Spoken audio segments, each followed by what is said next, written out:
देशी कुक्कुटपालन करायचंय तर थांबा, मी सांगते तुम्हाला नवीन नवीन व्हरायटीज.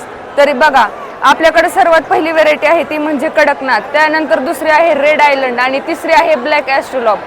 सर्वात पहिली व्हरायटी जी आहे कडकनाथ, त्याचं तुम्ही ऑब्झर्वेशन केलं तर तुम्हाला कळेल की ह्या कोंबडीचा तुरा देखील ब्लॅक आहे आणि अख्खी कोंबडी दिसायला ही ब्लॅकच दिसते. कडकनाथचं जे अंडा आहे ते तपकिरी कलरचं असतं, तिचा तुराही ब्लॅक असतो, चोच ब्लॅक आणि पूर्ण कोंबडी ही ब्लॅक कलरमध्येच येते.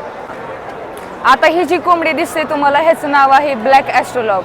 तर ही सर्वात जास्त एग प्रोडक्शनसाठी वापरली जाते. ह्या कोंबडीचं वैशिष्ट्य म्हणजे हिचा तुरा रेड कलरचा आहे आणि पूर्ण बाकीची कोंबडी ब्लॅक कलरची आहे. जसं कडकनाथमध्ये आपण बघितलं होतं की पूर्ण कोंबडीच ब्लॅक कलरची येते, तसं ह्याच्यामध्ये तुऱ्यामध्ये रेड कलर असतो.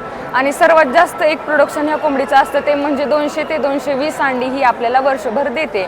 आणि जर एन्व्हायरमेंट चांगला असेल, जर आपण फीड चांगलं केलं तर ही 220 पेक्षाही अधिक अंड्याचं उत्पादन देऊ शकते. ही जी व्हेरायटी आपण बघताय तर ह्या व्हेरायटीचं नाव आहे रोड आयलँड रेड.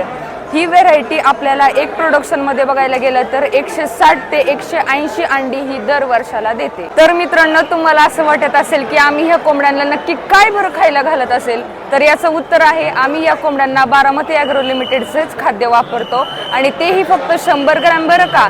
आणि तुम्ही कोणतं खाद्य वापरता हे नक्की मला कमेंट करून सांगा.